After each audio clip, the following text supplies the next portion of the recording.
Hey, what's going on, everybody? It's Pat from your new media class. And today I'm going to be talking to you guys about how social media not only affects us, but our children as well. But we need to better understand how the social media world affects us so we can learn from our mistakes and teach our children better so they can do more improved things and understand how to use it better than we did. If you think about it, we're actually the social media immigrants. We grew up with this. It just came to be as we were growing up when we were children. And with our children now, in the years 2000 up, these guys are actually the social media natives, if you think about it, because they grew right into this at the age of 3 and 4. They were using these iPads, the Kindles, and everything that you could think of via social media. Albert Einstein actually said, "It has become exceedingly obvious that technology has exceeded our humanity." Now, social media is changing the way our children communicate socially with one another. They're more susceptible to have conversations via social media through computers, those iPads and Kindles I was telling you about before, and smartphones, rather than traditional practices like face-to-face contact or verbal communication. The Facebook and Twitter and other social media giants are connected to all of us for the better and, of course, the worst. For the older generations like us, 90s and under, this may be not as bad of a thing, but the fact of the matter is, it's because we grew up with this face-to-face communication as the primary source of communication. With this younger generation, social media platforms are even more woven into the very fabrics of this young society. They become more dependent on such things and lose the necessary abilities and traits you need to function in this society. Social communication skills are something that needs to be seriously moderated, especially with this young generation. Did you know the total amount of media used in the youth ages 8 to 18 averages 6 hours a day, more than any other activity, on social media sites? Now, some people don't even get 6 hours of sleep a day. That is definitely something that you have to let sink in because it's truly a remarkable stat. These stats are from the NYU Child Study Center that was led by Yamalis Diaz, Lori Evans, and Richard Gallagher. They gave a panel discussion in front of parents in New York City, November 14, 2011. The topic was anti-social networking. How does texting and social media affect our children's development?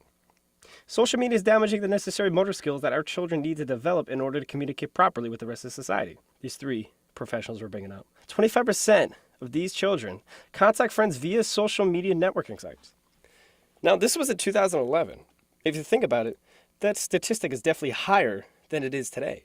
It could be around 50%. It could be even pushing 60%.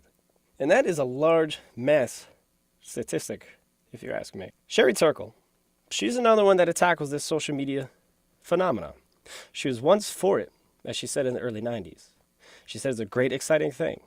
But now we need to better understand it because it's growing so fast that it is really consuming our lives. She was explaining this in her Connected But Alone TED Talks.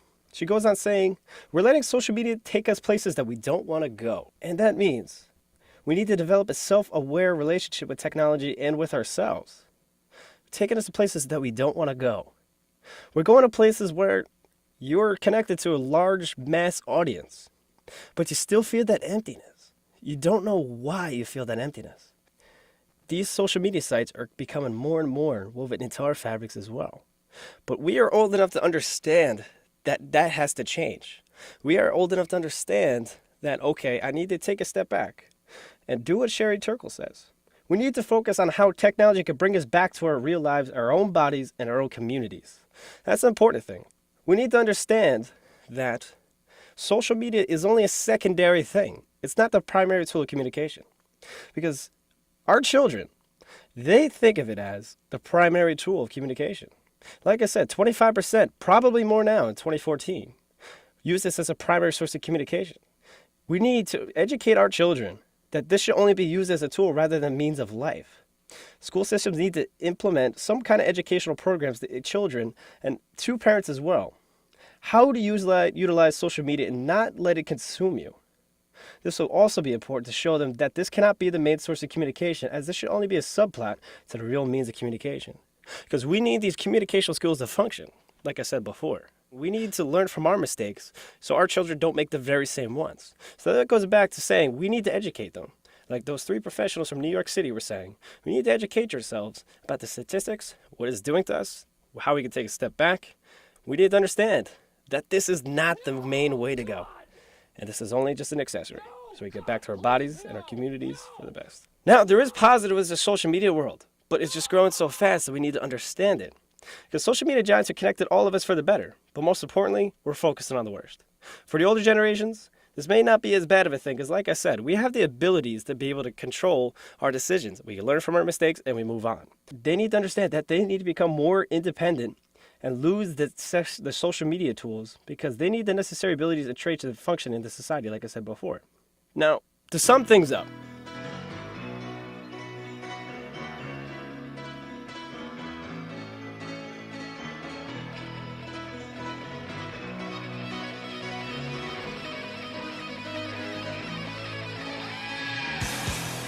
so easily bad. So by educating our children, telling them that you cannot let this consume you, would only improve their lifestyles. This has to start at a very young age. So with educating our children at a very young age, and now, this is not the way you need to communicate firsthand. Education is an absolute must from here on out. They can make the best educated decision after that point. Is social media the way to go? Or is it not? Because the most important thing is we have to do our jobs, because we are the example for this generation. By being the example, we have to show them that this is not the primary tool that you need to be able to communicate and function in society. I'm Patrick French. This is my social media project talking about it. Does social media affect us and our children? Absolutely does. And we'll learn from it and we'll move on.